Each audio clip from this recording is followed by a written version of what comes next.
大家好，我係 Ben Sir。喺2020年，我創辦咗 PIO。我希望透過用玩嘅方法，傳統配合創新，可以喺玩當中得到學習。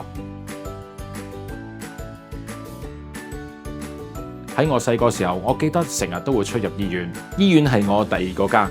好彩有呢啲咁繽紛色彩嘅積木，可以陪住我共度難關。而呢啲嘅積木啟發我將創意轉化成為助人成長的使命。PIO 代表 Pass It On， 知識承傳，用 LEGO 啟發不同年齡層嘅潛能，將呢一種魔法傳遞開去。我由 NGO 兒童輔導起步，成功為18區超過10間中心設計課程，啟發兒童創造力，繼而移生到中小學。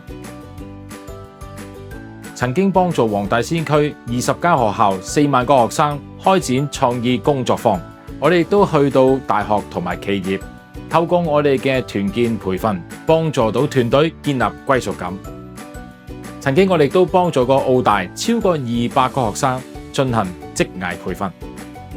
喺2023年，我哋開拓咗長者服務，成立咗 PIO Senior， 透過我哋服務減緩長者腦退化，仲設計咗感恩課程。當中我仲記得有位老伯伯砌完咗一束花之後送俾佢太太，睇住佢哋冰封多年嘅關係慢慢得到融化，真係好感動。